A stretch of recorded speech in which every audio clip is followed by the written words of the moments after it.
now sharing this virtual space. This session is being recorded. I am Kaaryn Gustafson. I'm professor of law at UCI School of Law and director of the Law School Center on Race, Equality, and Law, known as CLEAR. I'm speaking from the UCI campus, which is the territory of the Achaman and Tongva Native tribes. Thank you to the speakers and to everyone joining us for this event. This event is hosted by and organized by Repair and co-sponsored by UCLA's Disability Studies minor and UCI Center on Law, Equality, and Race. Sincere thanks to Executive Director Beth Rebay at Repair, who invited us all together, and sincere thanks to Siri Potlouri from UCLA, who handled the many details necessary for today's gathering and who is overseeing the Zoom session. I'm going to begin by introducing our speakers. On the call today is Leroy Moore Jr. Leroy was born with cerebral palsy in New York City. He is a child of activist parents. He's the founder of Crip Hop Nation, a movement that addresses ableism or discrimination against disabled artists, especially Black musicians marginalized because of racism. Since the 1990s, he has been a key member of Poor magazine and has written for the column Illin and Chillin'. He has also been a member of Poor magazine's Homefulness and Decolonize Academy, which is their school. Moore is one of the founding members of the National Black Disability Coalition, an activist around police brutality against people with disabilities. His cultural work includes spoken word CDs, films, poetry books, and children's books, and a Black Disabled Art History 101 published by Social Justice Press. He's also been a part of Sin's Invalid, I guess it's known as. I'd also like to introduce Professor Liat Ben-Moshe. Dr. Ben-Moshe is an interdisciplinary scholar activist working at the intersection of disability and madness, incarceration, decarceration, and abolition. She is the author of Decarcerating Disability, Deinstitutionalization, and Prison Abolition, published by University of Minnesota Press in 2020, and co-editor with Allison Carey and Chris Chapman of Disability Incarcerated, published by Paul Graves in 2014. She is Associate Professor of Criminology, Law, and Justice at the University of Illinois at Chicago. We were scheduled to have Dr. Nirmala Aravelis join us today. Unfortunately, she has had a last-minute family emergency and has had to cancel. We send our good thoughts to her. Though Dr. Aravelis can't join us, I urge you to look up her long list of publications which bridge the areas of disability studies, critical race theory, transnational feminism, sociology, education, and post-colonial studies. I also want to note that she has a chapter titled Crip and Jim Crow, Disability, Dislocation, and the School to Prison Pipeline in Dr. Ben-Moshe's co-edited book, Disability Incarcerated. Okay. I'd like to begin by talking about institutions. Disability scholars tend to talk a lot about the role of institutions in marking disability and producing disability, but there are other institutions involved in these processes as well, including medicine and psychiatry, the education system, and the criminal system more broadly. If I can, I'd like to ask about vulnerability to incarceration and ask the speakers to talk about how we can understand the interlocking functions of racism, ableism, classism, and gender violence in channeling people into the criminal justice system. And I'd like to start by talking about policing. And Leroy, I'm wondering if you might start us out. That's huge. It could be a book. But I think, everybody knows the history of the, slave patrols and all that, and, the ugly laws and, having disability connected to poverty and, the quote unquote elements that people don't want to see. So that history is there. I think what we don't talk about is the enforcement of our laws. We can talk about the issues all day about, overrepresentation of Black and brown disabled people in special education. We can talk about, the pipeline from special education to in prison. We can talk about, the over representation of houseless people with disabilities. Those issues we talk about, but we never talk about the lack of an enforcement of our civil rights. And that's one thing that we don't hold our politicians' feet to the fire. I mean, no wonder we had so many Black and brown disabled people in jail or in the poverty line because our civil rights are not fully funded and fully enforced. So if it's not fully funded and fully enforced, that means the system don't have to deal with it. The system can completely discriminate against us and continue to overlook our needs and overlook our civil rights and our disability justice. So I would like to really focus on, what happened with these policies, these laws from IDEA to ABA to the Rehabilitation Act, and why are these laws not enforced? When Joe Biden was running for president, he had, a disability platform for the first time ever. For the first time ever, we saw politicians have disability platforms. And that's in 2020, 2021. That's disgusting. We're in 2021 and he just woke up to disability policy and disability laws. He's been in political office since the IDA passed. So, he's part of the problem of why IDA hasn't been fully funded and fully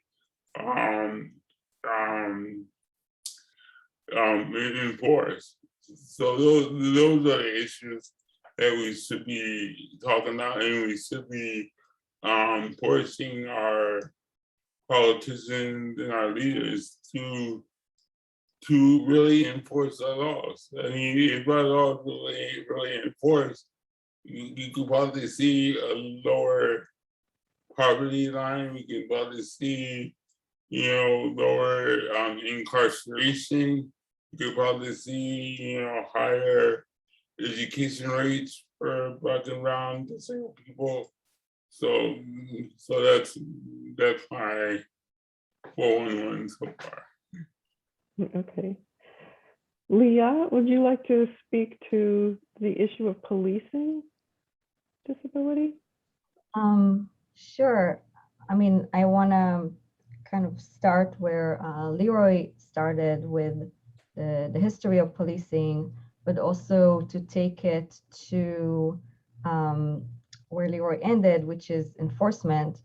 And, of course, policing is law enforcement. Mm-hmm. So we should also be wary, as Leroy work has showed over a long period of time, of what we're asking police to do, which often, backfires against us because they are the law enforcers. by name and by occupation. So I just want to, kind of talk a little bit about how policing in the US reproduces exactly the intersection that you were talking about, which is the intersection between racism, criminalization, and ableism. Of course, also enforcing gender binary sexuality, sexual norms and so on. But it's really important to understand that it's a very long track. It's a long track that, comes, or even one of the tracks that you can, kind of track it back to is eugenics, for example. But I think it's really important to understand that criminalization is one path that leads to carcerality, that leads to incarceration, that leads to surveillance, but it's not the only path. And its intersection with medicalization, with ableism, with pathologization is incredibly important, because that intersection is also where racism lies. And so, when we talk about things like police violence and police shooting, it's important to understand that that is where this nexus lies, meaning that there's various numbers, but majority, or at least half of police shootings are against people who are disabled or mad or deaf, majority of which are people of color. But I think it's really, and this is, Leroy has done that work for many years, but it's really important to also understand that it's not just about people who identify or are politicized, disabled people of color who are caught up in these systems or these intersections. So even though it's really important to recognize the high number of disabled people in carceral systems, especially interactions with policing that of course end terribly the vast majority of the time, it's also really important that we center the experiences of ableism in criminal and racial and social justice movements more broadly. And this is where it's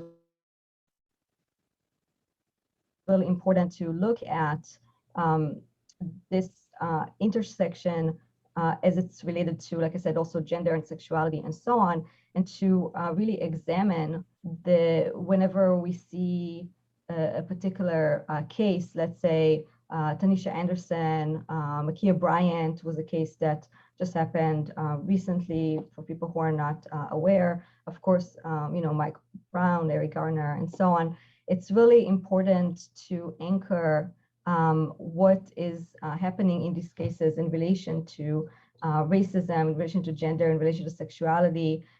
And in the case of Makia Bryant, she had more than one system that failed her, right? So it's ableism, it's racism, it's class, the foster system, in her case, and so on and so on. So I think it's really important to kind of grapple with this in an intersectional way. I think is really key to what we kind of need to do and look at. And the last thing I want to say about that is that, it's very much related to that saying in English, with the hammer and the nails, like when you have a hammer, everything looks like a nail or something like that.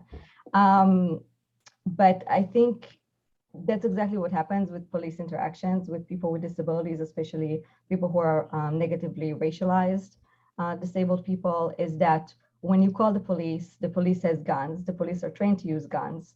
The police are not anything other than law enforcement, including of laws that are incredibly, not just problematic, but are meant to take our lives, whether it's literally or livelihood. Leroy mentioned ugly laws, and it has like a whole history to it. And so when you when you weaponize nails and you give it to lots of hammers, and then people die from it, you should not be surprised, because this is by design. This is meant to do that. This is the outcome that that that is the most plausible to happen.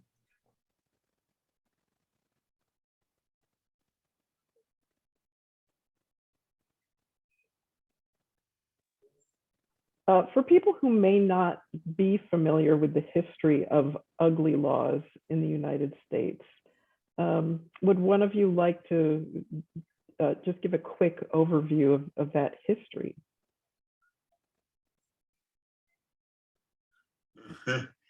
Well, I would say check out Susan White's book, Ugly Laws. I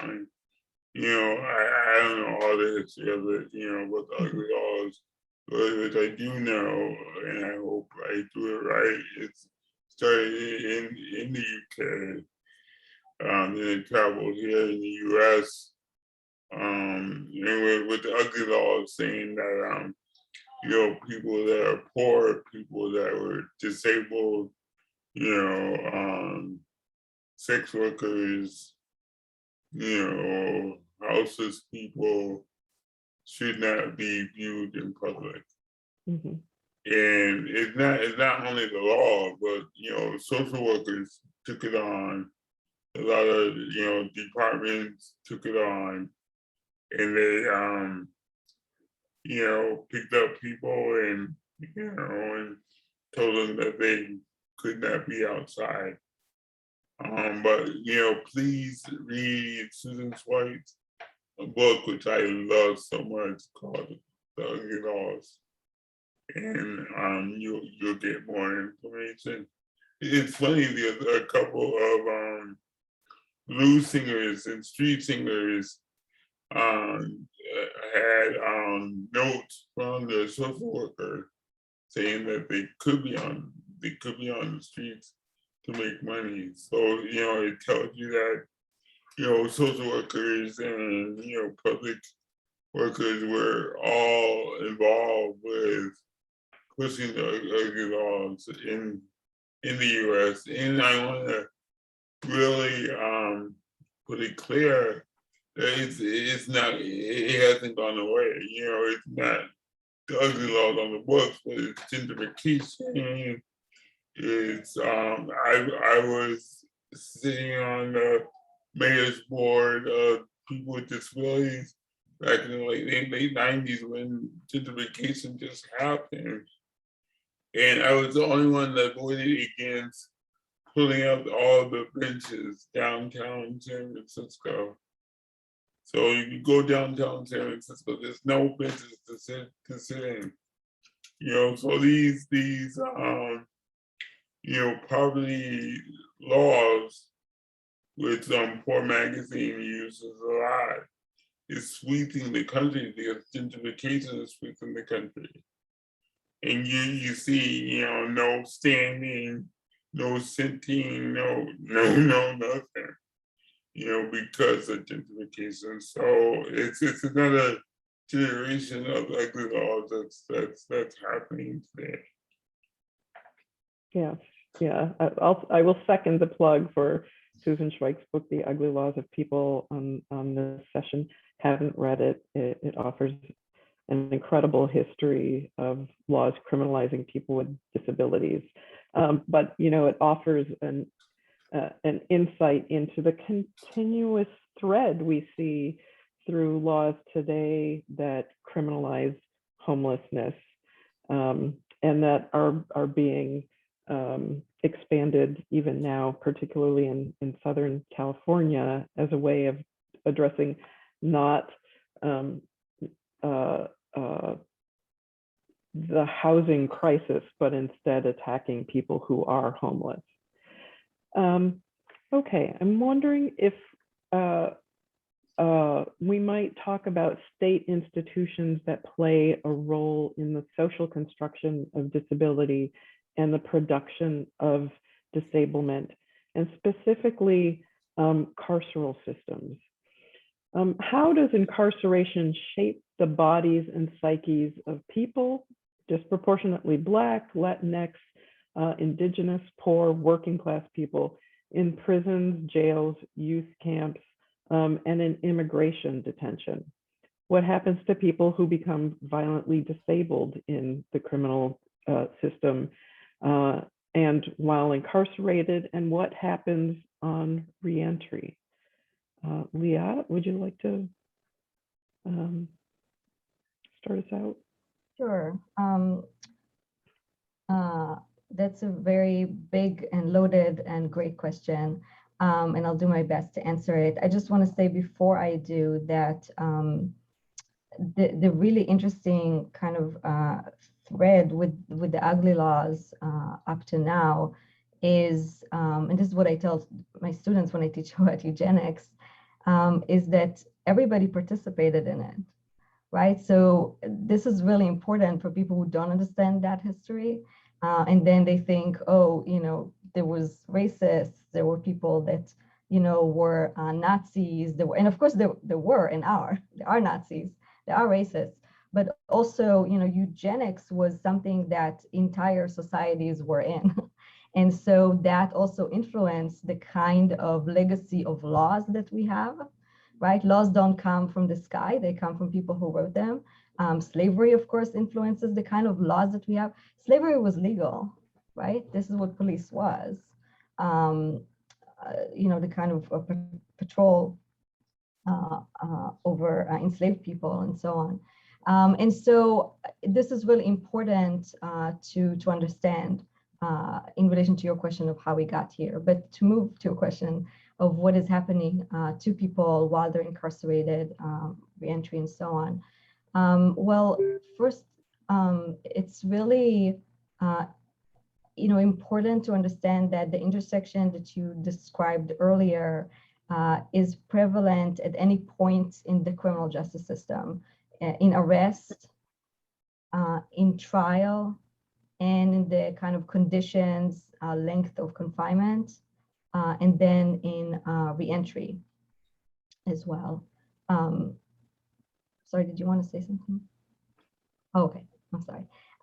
So, and this is, and the interaction of race and class and gender and sexuality is in every point of this kind of switchboard of the criminal justice system. So if we look at incarceration, it's really important to understand that while people are incarcerated, there's the way that they got there is very uneven, right? So the criminal justice system obviously affects more people who live in poverty or people of lower socioeconomic class, which in the US is completely intertwined with race. This is also very related to sexuality and gender, who gets to be arrested or captured by the criminal justice system. People who are deaf, for example, or people who have other disabilities have lack of access to interpreters or other things that they need during arrest.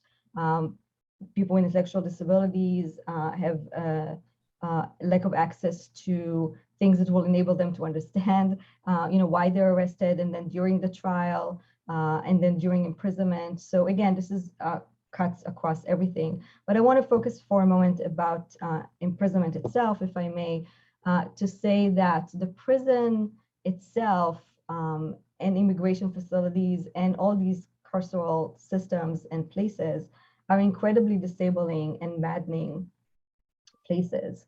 And just to give a few examples of why, for example, closed ward with poor air quality, which we know has also exacerbated things like COVID, for example, toxic conditions, working with toxic materials. For example, the majority of you are in California, you know about the fires. Well, I'm sure that you know that a lot of the people who are trying to extinguish the fires are incarcerated people, including many people who are incarcerated in women's facilities. And of course, that will have effects for the rest of their lives, trying to extinguish fires in California for pennies on the dollar, of course. lack of medical equipment while you're incarcerated, no affirming healthcare, of course, which is very related to also to gender and sexuality. No sanctioned access to sexuality, in fact, no access to reproductive health care that's meaningful. And in fact, sterilization happens while you're incarcerated. So these are just like a few, particularly for women in women's facilities. So these are just a few examples.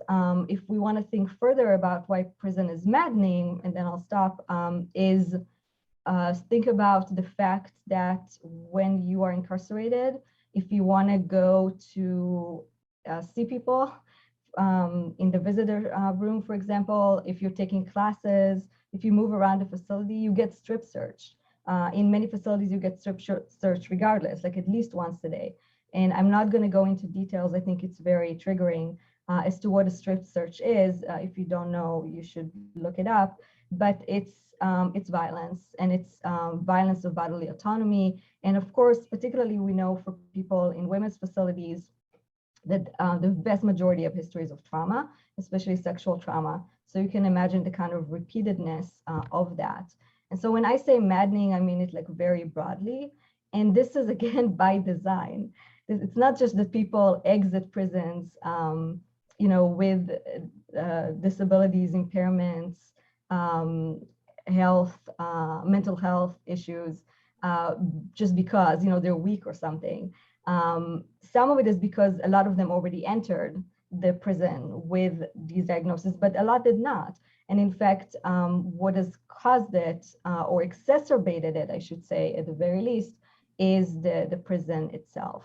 So I think that is a really important point to note, that it's really about the intersection of racism and ableism that makes the prison be. It needs disabled, particularly Black and brown bodies in order to exist. And this is not a side effect of incarceration. This is what incarceration does. Leroy, do you have thoughts on incarceration and the production of disability? Yeah, it doesn't. The incarceration is not all incarceration. We can look at, when corporate people get caught, they go to a country club, when poor people, get 3 strikes, then we're in incarceration.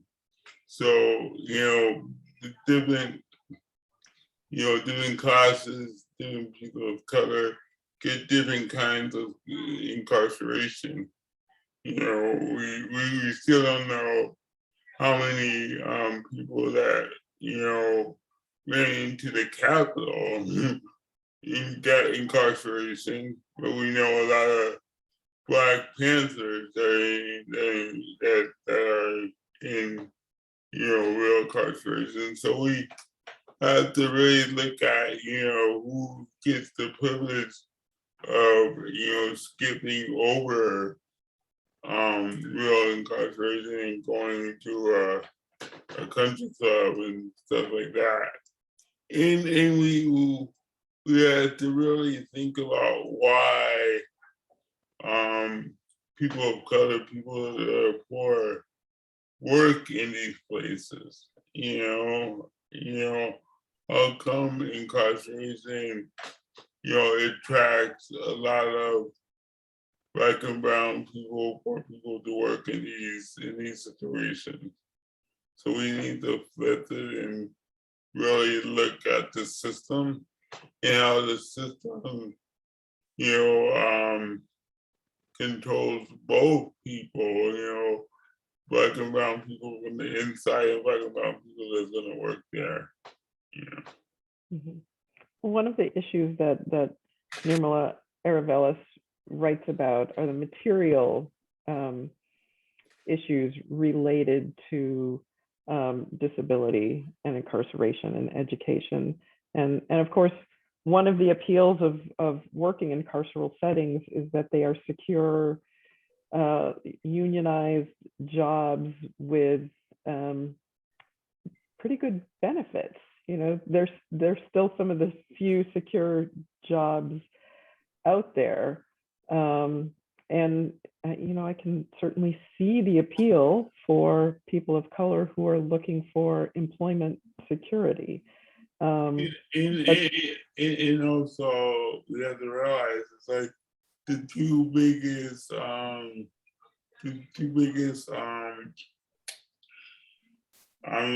lobbyists is police unions and prison unions. So it makes sense that they're, you know, that Biden just hired 100,000 more cops like 2 days ago, you know, because their lobbyists is always in DC knocking on the doors of politicians. Yeah.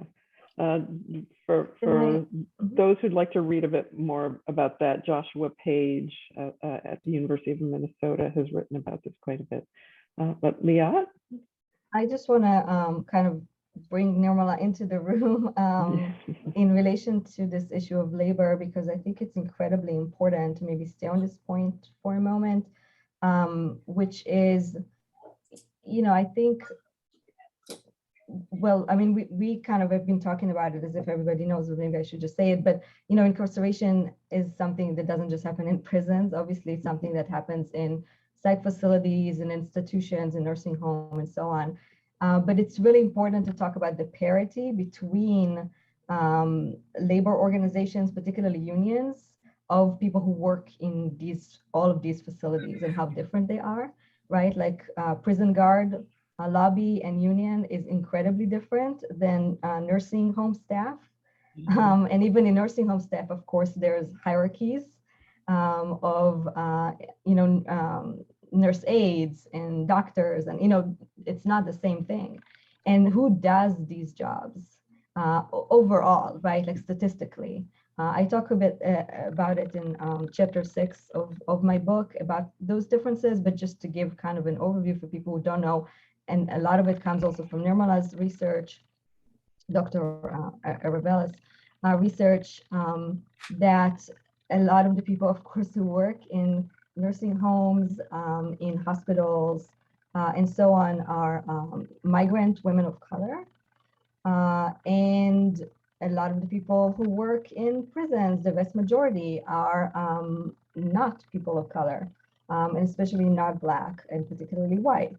And the unions look different, the union heads look different, the union goals are different, but sometimes they coalesce in very bizarre ways, such as keeping these places open, including nursing homes, including institutions for people with intellectual disabilities, including psych facilities, including prisons. So sometimes there's like kind of a bizarre,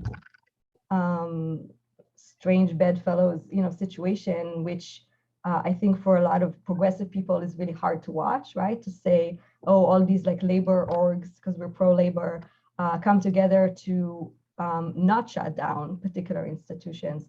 But it's really important to understand kind of the racial dynamics and class dynamics and immigration dynamics and gender dynamics of who's in these unions and what are they kind of really fighting for, and who are they fighting for. And so I think it's also really important, like Leroy kind of alluded to also understand the disabling effects of these spaces on the people who work there, I think is a labor issue. But keeping these places, or I should say reforming those places for the benefit of the people who work there is not what the people who are incarcerated there want. They don't want reform, they want, you know, closure. They want to be elsewhere. They want to be free. Mm-hmm. And also, can I put this into the mix? Is that the U.S. has never been good in transition. Never been good at transition. They've been good at closing one thing and then another thing happened. So once again, today we're having this big argument about cutting the police budget. You know, it's like, yeah, you know, my granddad said that in the 50s, so it's nothing new. But there's a lot of conversation of especially around disabled people or where that budget is going to go to. For example, in San Francisco, the mayor gave billions of dollars to, and he had a whole list: people of color, LGBTQ, houseless, disabled people was not on the list. I was like, how can that be in 2021? And we as a disabled community have to get on board because a lot of these cities are following suit. You know, Minnesota, San Francisco. So if they're cutting the police budget and we're not there, just say, hey, you know, the disabled community needs that funding so we can do our own neighborhood training around disability. That's the thing that happened in Denver in the Paul Childs case.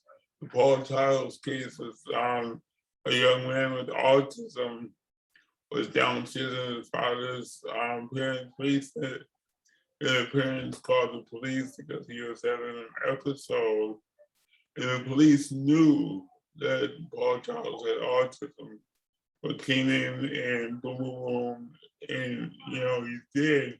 But the reaction that the community had, the community's like, no, we don't need police. We don't need police training.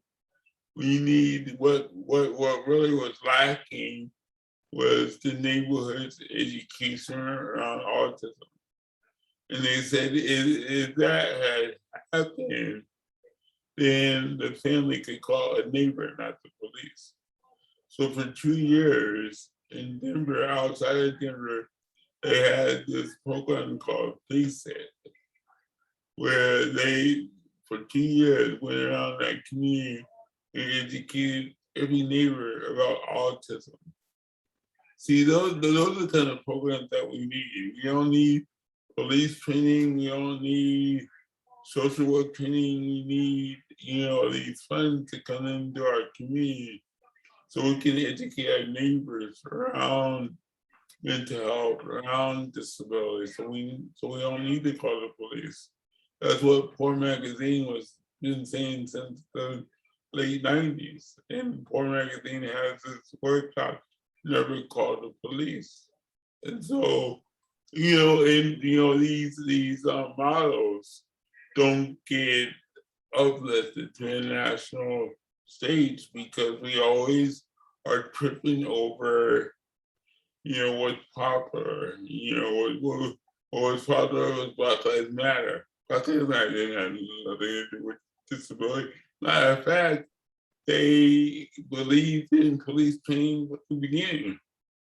So once again, we need to, you know, inreach in our community and put these models to the national stage. And if we don't do that, then we're going to just go around in circles and circles. So like I said, I did a video called 3 Generations of Black Men. My granddad, my father, and me, we were all police brutality activists. And it's, you know, it's always going to be the next generation of my niece and nephews saying the same thing.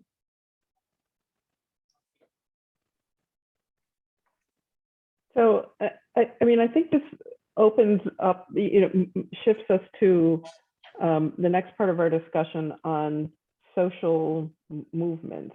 And, you know, we've been talking about, we began by talking about the way that people with disabilities are caged, how they are bound by multiple systems and institutions in American society. But there are people now working on transformation. And can you both talk about what combined movements for racial justice and disability justice look like? What do disability justice artists, thinkers, and organizations have to contribute to work around criminal abolition? What do allies in scholarly fields and in social movement organizing need to know about the disability justice movement? Liat, would you like to? Sure, I'll throw a bunch of stuff out there and let's see what sticks. I mean, it's a really, really important question. Thank you for it. And it's also really long, so I think I only remember the end, but I'll start there. And so I think, first of all, it's really important to, which is I think where Leroy just ended, it's really important to have a particular disability conscious analysis about things like, defunding the police, right? So now a lot of people are on this kind of track of understanding, trying to understand what defund the police is, maybe even talking about police abolition, maybe talking about prison abolition. I mean, the words defund and abolition kind of are coming up a lot. And I think that that's really important. But it's really important to understand how a disability justice analysis is related to that. And to me, it's related in, I would say, 4 ways. One is that if we don't understand incarceration and as related to racial justice and disability justice, we avoid understanding disability as an analytical category. And what I mean by this is that, there's whole, because you asked about scholarly field and activism, so I'm trying to combine.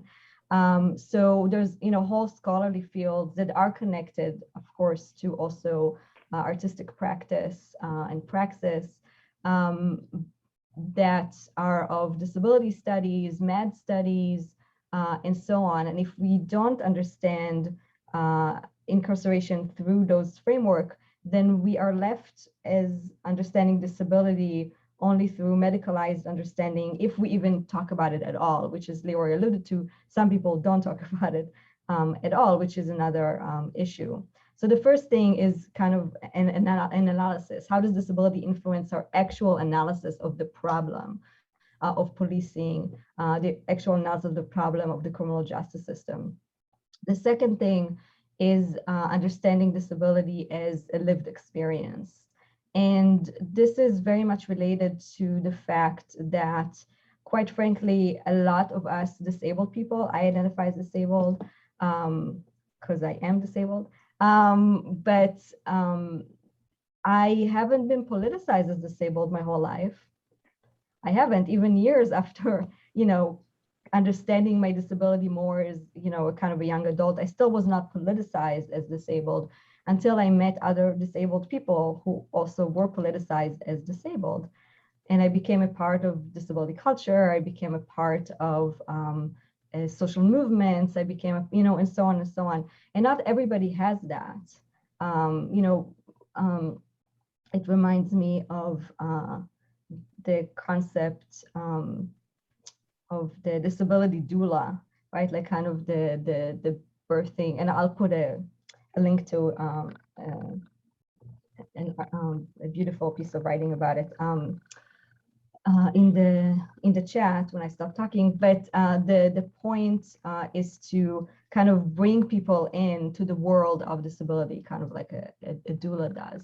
And so again, my second point is that even people with disabilities are not politicized as disabled, and they're certainly not necessarily politicized in regards to social justice and racial justice. So it's really important to kind of have not just an analysis of disability, but an analysis that's intersectional about disability, and of course also include gender and sexuality and so on. The third thing is understanding disability as a resistance strategy, understanding disability as a social movement. So to give an example from my work, I mean, I've been really trying to understand deinstitutionalization, or the closure of psychiatric hospitals and large institutions for people with intellectual disability, as an abolition movement. And so I'm trying to kind of understand what can we learn from this amazing historical moment of closing down carceral facilities. How can we implement the lessons from it, some good, some bad, into abolition of prisons? And there's a lot of other examples, of course, but the point is that disability in an intersectional way is also about resistance, and it's also about being a part of a social movement. And the last thing I said before, the last thing is that, it's really, if we don't do that, that causes a lot of harm, and I can elaborate on that in the next question. But if we don't think about disability as part of racial justice and criminal justice broadly, it causes a lot of harm. It leads to further racialization, criminalization, pathologization, and it leads to further carcerality just in other names. Like Leroy was saying, we close something and we open something else, right? So we close a psych facility and we open a facility for forensic, basically a different kind of site of incarceration. So I think it's really important to have those kind of four aspects in mind if we try to create not a reform, but really a transformation, and not to say, a revolution in the way that we look at racial justice and the criminal justice system. Mm-hmm. Thank you. Leroy, what do you think is essential for transformative movements? I think what's essential is that we have to name the elephant in the room. We have to name that racism has played a part of our society since the beginning. So it's not only in incarceration, but it's in our disability movement.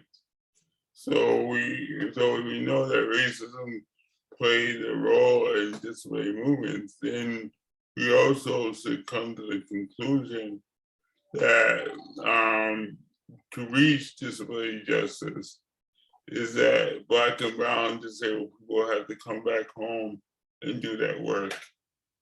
And that's a hard part because our home is not accessible because of years and years of neglect and years of not really, benefiting from disability rights, disability culture, disability studies. I mean, the disability community has shot up from the medical model all the way up to disability justice.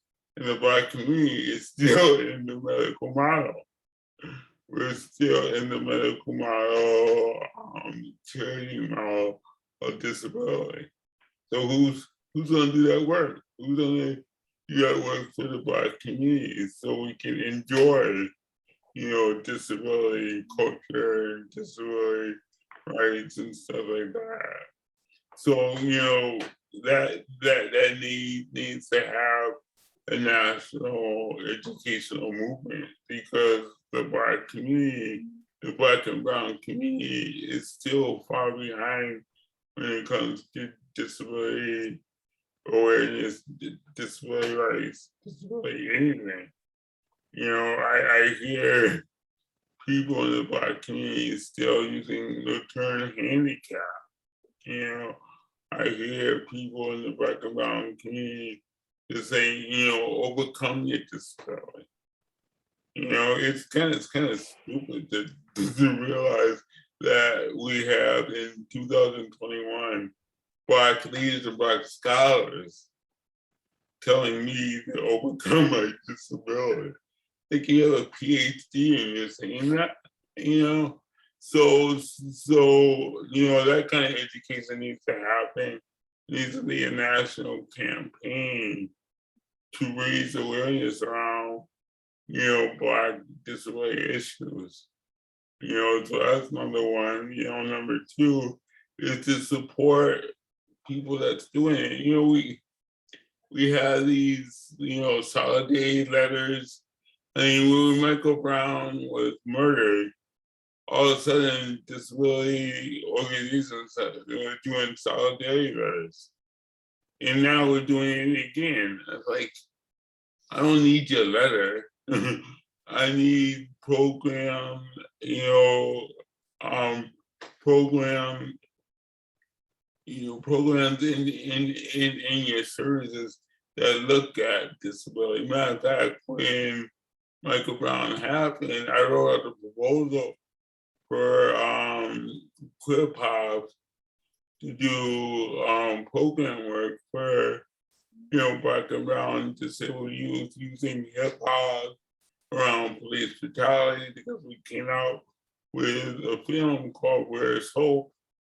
I hope people go and look at Where is Hope around police brutality and people with disabilities, which is interesting because that came out, I mean, at the same time that Black Lives Matter came out, and Black Lives Matter didn't support our film, and come to find out, like, oh, no wonder, because they're down with the National Mental Health Association, that's one of the players of police training.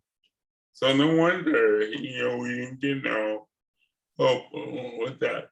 So I'm saying, all these things that need to happen in our Black community. I think Black disabled activists, have to, enforce, have to leave their communities to get services, to get a job, and they never come back to do the work in the Black communities, so we can have, a rich, history, and we can come into 2021 with disability justice, with disability culture, with all the things that we're doing. But we can't come into that until the groundwork has been made.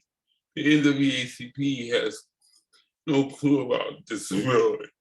The Urban League, all these national Black organizations, I mean, a lot of people have been knocking on their doors for decades. So, that's the type of work that needs to happen. And, it's not pretty work.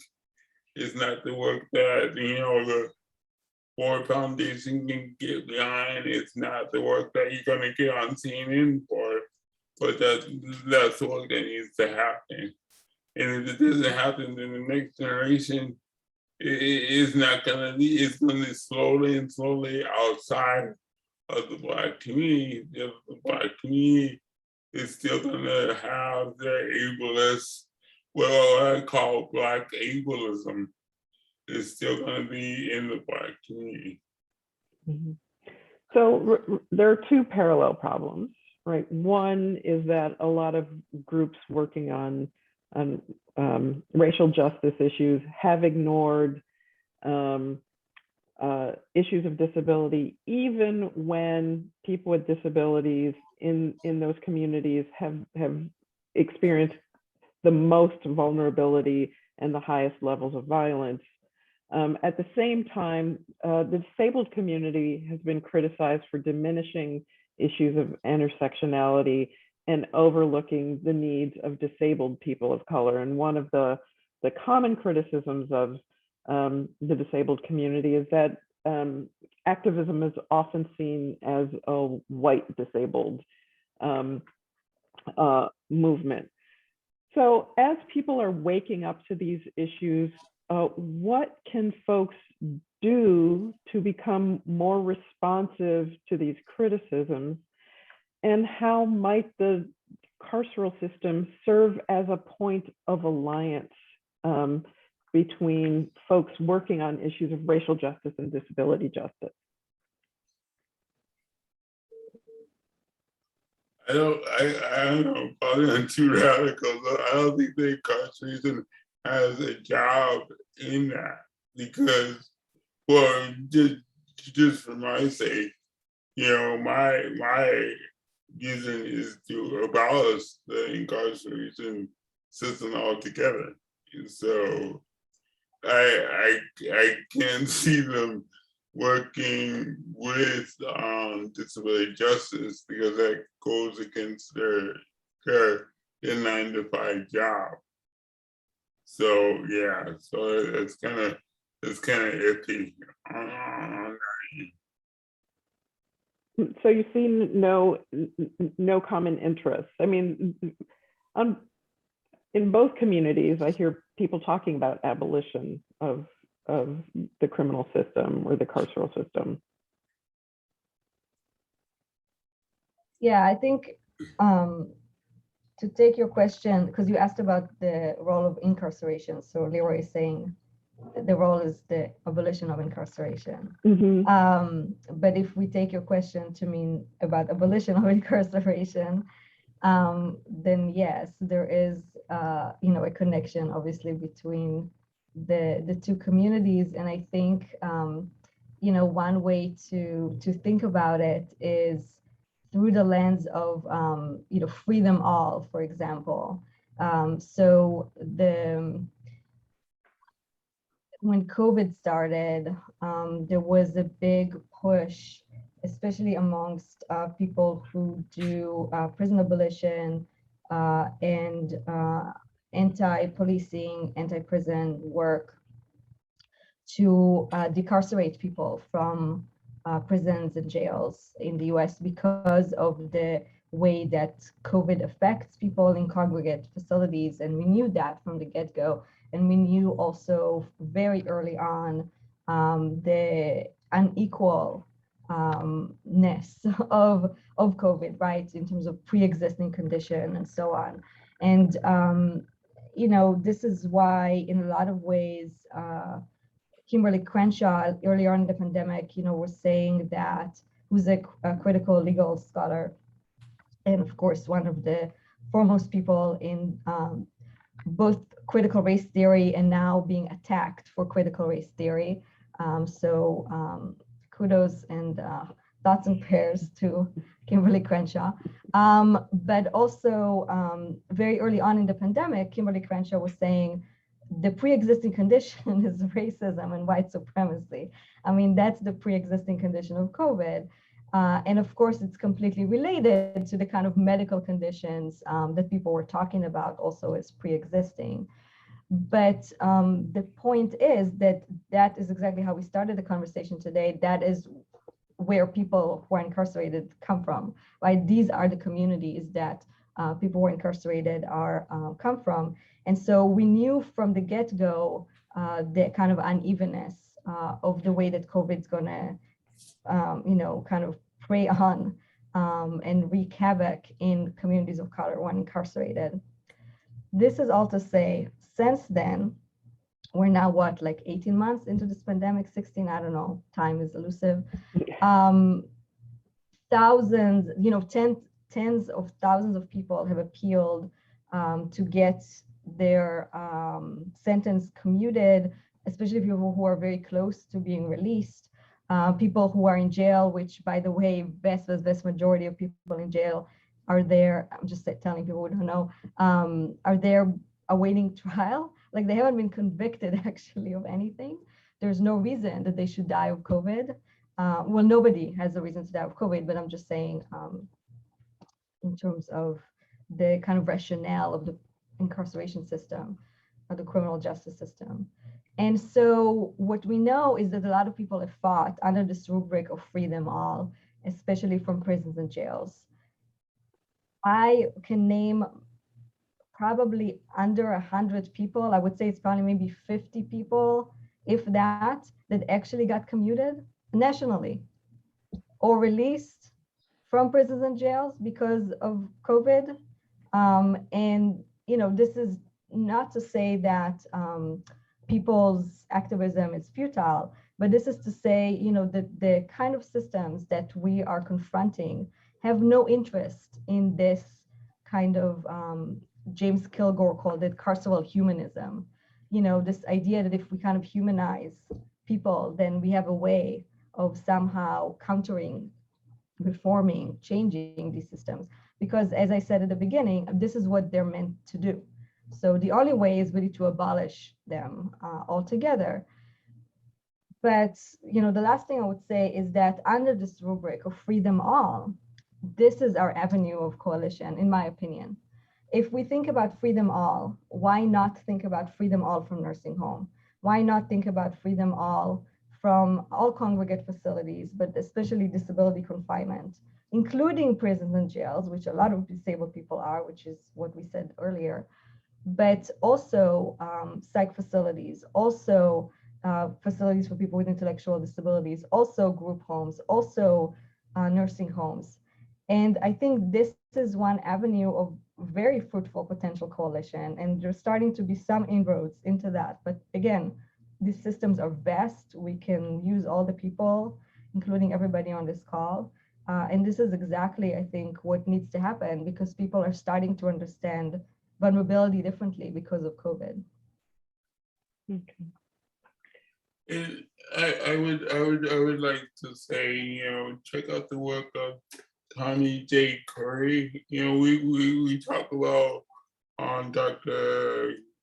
Crucial, but when I look at her videos constantly, she never talks about disability. So it's interesting that we talk about people that never talk about disability. Tommy J. Curry talks about Black men and talks about Black men with disabilities. So we need to start looking at scholars that are not disabled, that are really talking about disability, not once or twice, but constantly. That and once more, again, around imprisonment, incarceration, group homes, nursing homes. When things become a part of this capitalist system, it's hard to break it off, because it includes jobs, it includes labor, it includes people's lifelong way of living. So we have to really start questioning ourselves, especially in emergency situations.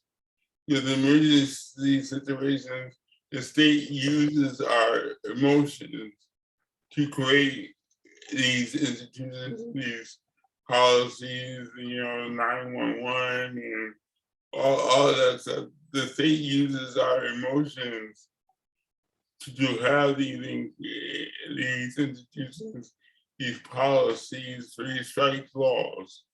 So we have to really look at, you know, our way of emotions, to really say, okay, state, you're not gonna use my emotions, you're not gonna use the emergency situations to set up another system that oppresses people. You know, I mean, everybody's talking about COVID, but just remember, you know, Hurricane Katrina. The same thing happened with the nursing homes and the jails and all that stuff under the hurricane.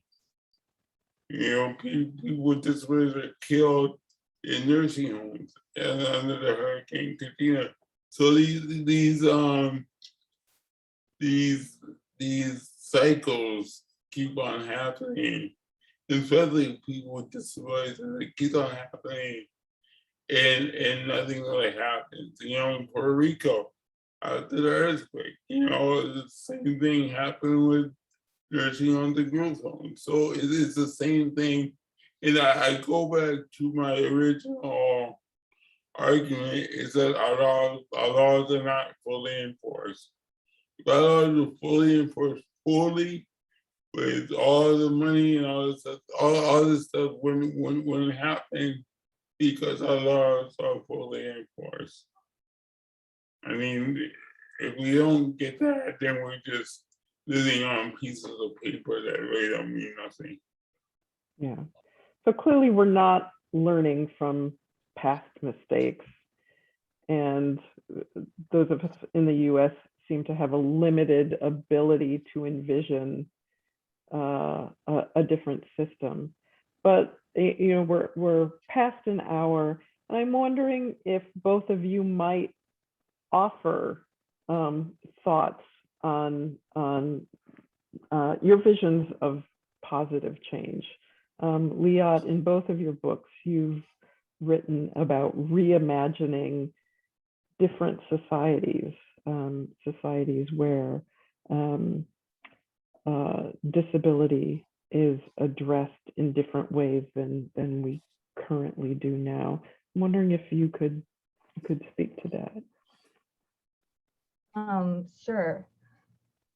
5 minutes. So, you know, I really draw here on the work of a lot of like activists and practitioners and artists and dreamers and, you know, and so on. But to try to kind of bring it all together, I think it's really important to think about the work of abolition as connected, as vast, and it's also about it's an ethical demand, and it's an ethical demand for change. And as I kind of try to show in a lot of the work, it's about both learning and unlearning. And so a lot of it is also about letting go of particular ways of knowing and particular ways of doing, as much as it is about what are you going to do about it, which is exactly the crisis mode that Leroy is talking about, that gets weaponized, gets co-opted, it gets weaponized. I mean, this is what disaster capitalism is. And so instead of being in the kind of crisis, tell us what to do, let's do it now, which of course we are doing as activists all the time. We live, you know, in survival mode constantly as, you know, CRIP activists, and especially people of color, and especially people on low income, and so on and so on. So we're in constant kind of crisis and survival mode. This is not to say this is not our kind of mode of operation, but abolition is also about, you know, letting go of particular, again, like particular ways of doing and knowing. And I think it's really important in that way to understand that, this is what I learned also from deinstitutionalization, which, you know, in relation to, I don't want to end on like a kind of a sour note, the really hopeful thing in deinstitutionalization is that it happened. And it happened in an era that was no less coercive than now. You know, I mean, this happened, it started the kind of pre-Nixon, it continued on to Reagan. I mean, this is like incredibly oppressive eras. And people who are activists within these movements of intellectual developmental disabilities, mental health, med people, disability rights, and so on, have pushed, you know, and I think it's really important to understand a lot of the kind of mistakes that were made, but also the fact that it actually happened. It was an abolitionary movement that closed down carceral spaces and kind of changed the way we look at disability. Did it happen everywhere? You know, was it perfect? Of course not. But I think it's really kind of a point of understanding what does it mean to do abolition. One example of doing abolition that actually succeeded in the United States, and I know you alluded to other places, and I'm actually not from the United States, and it's absolutely the worst place in the world to look at kind of life affirming anything and alternatives to anything. But people also like to see examples of things that happened here, because whenever I point out to look at this example, look at that example, people say, well, that's in whatever, that doesn't apply to us. Well, this is something that happened here and happened again in a not less coercive time. So I think it's really important to kind of learn from that. And the last thing that I would say is that, to me, the vision of the society that I would see is a vision in which what we call alternatives to incarceration are actually not alternatives at all. But there are ways of being in the world that are respected, that are encouraged, that are taught, that are, people are politicized into, that we don't think of them as alternatives at all, in fact. I think about peer-led, and I mean peer on all aspects, like religion or race, nationality, and so on. Peer-led kind of knowledges or groups in which people teach people what is it like to hear voices, what is it like to be disabled, what is it like to be a negatively racialized person with a particular way of being in the world, and so on and so on. So I think that this is the kind of vision that I have, is that things are people-centered, that we understand madness and disability intersectionally, we understand them as part of identity and culture and community and oppression and social movement and resistance. And then, the kind of questions that get asked, but tell us what to do, would be meaningless, because we understand abolition, again, is letting go also of this really masculine and violent demand to you're the expert, tell me what to do. We do in community, and we do in community of peers, and we do by educating each other and bringing people, like ramping people into the work, which I don't think is something that we do very well in most movements, and I'm putting myself in that category as well. There's a lot of people who are new to like defund and abolition and even disability justice, and I think we don't always know how to kind of bring them in the ways that are kind of the most useful. So I think that this is also something to kind of learn from. But the point is that this is not a kind of one solution fits all. The vision that I have as a society is not that. And sometimes that's disappointing to people because they want like their solution and they want their vision and they want to know what to do. But I think letting go of that maybe is like step one towards a freer society. Leroy, do you have thoughts on visions of a different society? Yeah, one that's disability friendly. Yeah, well, the vision is there. We're doing it now. It's not national. When I think national campaigns are dead in the water. I think we have to look locally, and like I said, it's there. Once again, Poor Magazine is doing homefulness,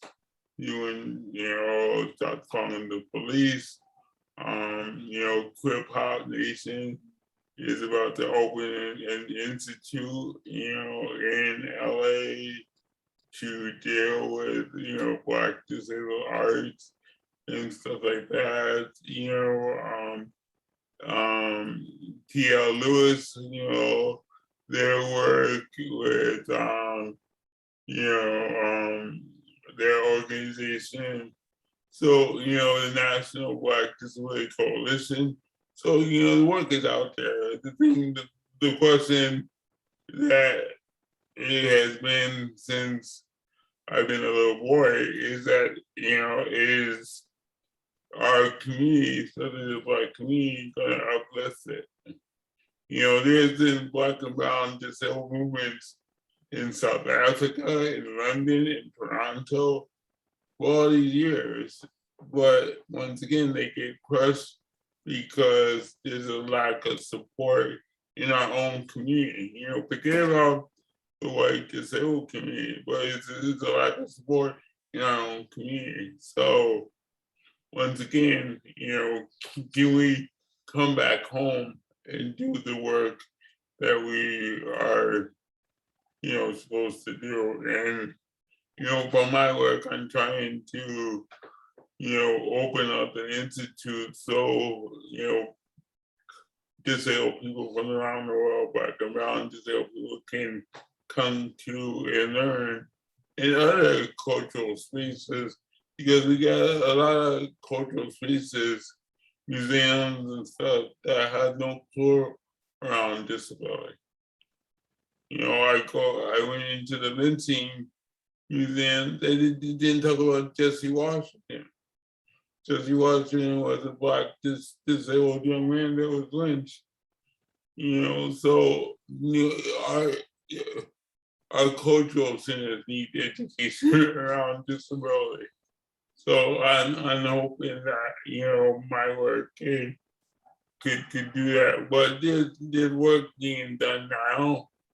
Once again, the thing that we need to do is uplift it to the national level and make them embarrassed. It's like, you know, we've had the answer, you guys don't want to listen, so we're just doing the answer in our own community.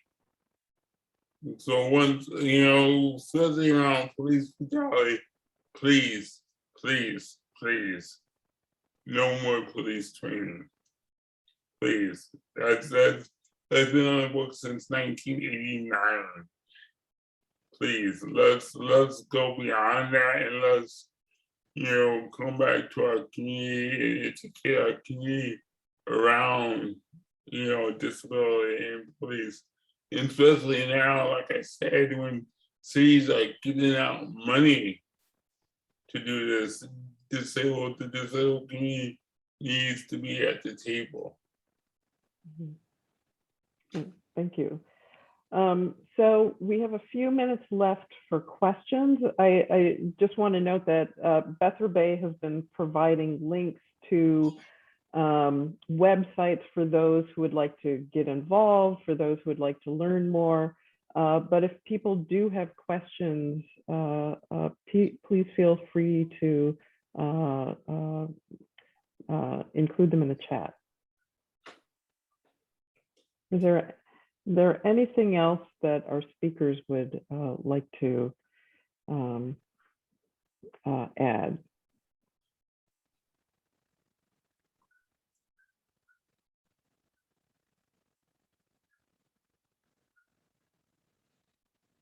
I just want someone to just say, please support local activists.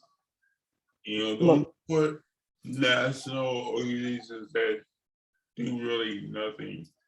You know, I gotta put it out there. I interviewed the ARC like about 4 years ago. They're getting federal money to do things around police brutality and people with disabilities. And I said, what are you doing? And they said, oh yeah, we put together a brochure. Millions of dollars, and these national organizations are just sucking up this money. And local advocates are doing work on an SSI budget, like myself. So once again, you know, please support, you know, local organizations, Poor Magazine, the National Black Disability Coalition, Crip Hop, you know, just go on Facebook and, you know, get your local activists and say, here's some support, you know. Direct support. Okay. We have a few questions in the chat. One seems to be a quick one from Isaac Hoppy. What is the name of the community autism education program? So if someone could share that. There's also a question from Hale Farabad about the problems people have accessing a competent defense system and more general access to justice, problems for people with civil rights cases, and the overwhelmed systems. And the question is this a correct assumption that organizations are overwhelmed, and is there any progress in addressing these needs?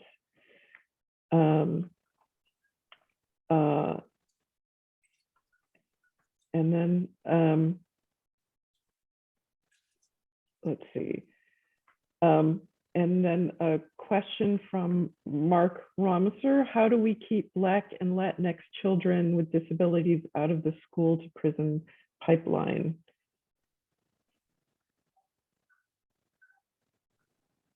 Yeah, I can take Mark's question. Hey, Mark, what's up? How you doing? I think there's many, ways of keeping our children out of the pipeline. But one way that I was involved when I was in nonprofits working as a youth counselor is that I was an IEP advocate. So I went to parents' IEPs and I told the school district, I was like, oh no, you're not gonna do that. And yes, my parents have all the rights to take home the IEP, look it over, and sign it. Don't get pressured to sign anything at that meeting.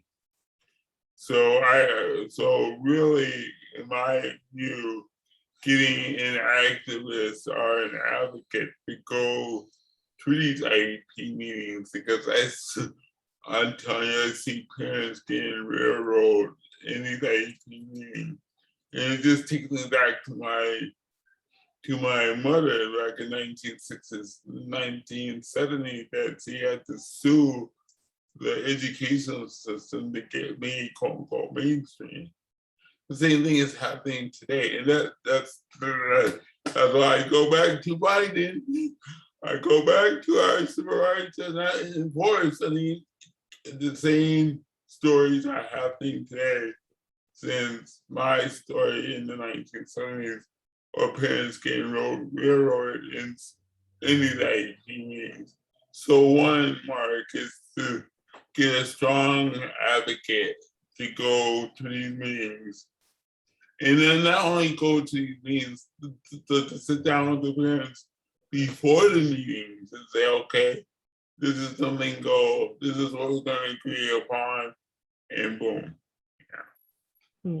So for those who may be new to disability justice issues, IEPs are individual education plans that schools set up for kids with disabilities, and usually it's there's a meeting between parents and school administrators to determine what those plans are. Those plans may or may not actually meet the needs of the kids with disabilities, and so articulating those plans becomes very important in ensuring that the needs of children with disabilities are addressed in the educational system.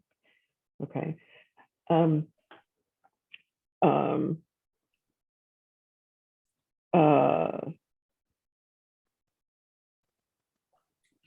So let's see, I'm trying to make my way through the chat. We have about 1 minute left. Oh, go ahead, Liat. About familial institutions or how the family is related to that. And I can't speak to that in a sentence, but obviously I highly recommend Dorothy Roberts' work on this very topic, somebody who does connect critical race theory to the foster care system, to criminal justice, particularly paying attention to the way also gender kind of plays a role in that in relation to women, mothers who are incarcerated, and the kind of cycle that goes with that. So Dorothy Roberts' work, I'd recommend. I think, Kaaryn, I don't know if you want to answer the law questions, because I think these are questions for, unfortunately, for people who are lawyers or have degrees in law, is the only people who can actually go into carceral institutions and engage in the kind of work of freeing people from legal confinement. And I do agree with the person who asked the question that there's not enough, not just people, but also, we have like a massive incarceration system. There'll never be enough people to get people free. and certainly not enough people with competency in disability, in deafness, in madness, and so on, of which there's very, very little. And I posted a link that also has a link to HEARD, which is an organization particularly about kind of deaf rights. There's nationally, organizations that are protection and advocacy organizations that are about the rights of people, particularly with intellectual developmental disabilities and other disabilities. But they also go into institutions, not just prisons, but psych facilities, other institutions, to look at conditions of confinement, for example. But the kind of criminal lawyering that people seek, often people contact me. I have a degree in social science. They contact me to get specific individual out of prison. And I literally cannot do that, right? Like I literally cannot go into the prison. If I show up in a prison and be like, hey, let me in, I want to talk to my client, nobody's gonna let me in. And so I think that is a particular violence that is done. And I think that, I think it's just important to note that with all the respect to people's civil rights, I mean, laws and rights are forms of oppression. They were written by, again, laws did not come from nowhere. Laws is what got people in prison. So it's really, incumbent on people to understand that laws is not necessarily what's going to get people out. What's going to sometimes get people out is organizing, right? Like activism and so on. And this is not to discount one or the other. I'm just offering a different path. So like I can't do the lawyering, right? But I'll try to do the activism. And so for a lot of people like on this call, take the path that you can into the work of liberation. So, Leroy mentioned some excellent examples, but also there's a lot of new construction that's happening now, or proposals for new jails. A lot of them forensic mental health. This is on us, disabled people, to stop. It really is. This is not just for like, oh, prison people are going to take care of that. No, this is us. Like we're going to be in these facilities. So fight where you're at, like against these facilities being open. Once they're open, it's really hard to close them. But if they're not there, it's much easier. So, I mean, this is just one kind of example of the work of advocacy that unfortunately is not going to get John Doe out of prison, but is going to prevent other John Does from being in prison. Yeah, in the work of advocacy, I'll be quick.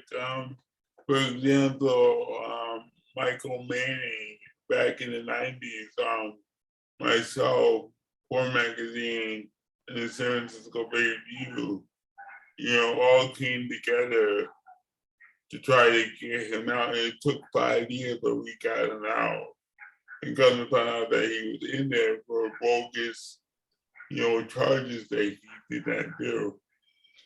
Same thing as a couple of other cases that Crip Hop was involved in, but it take us years to get these cases to the national, viewpoint, to see the wrongfulness of it, and to see that their disability was caught up in the criminal system. So we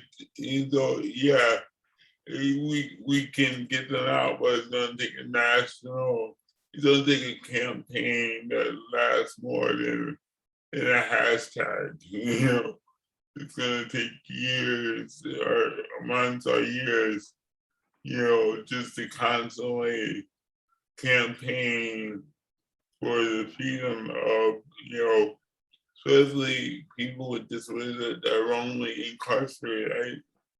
I've been in a million cases that people with disabilities weren't even involved, were at home sleeping.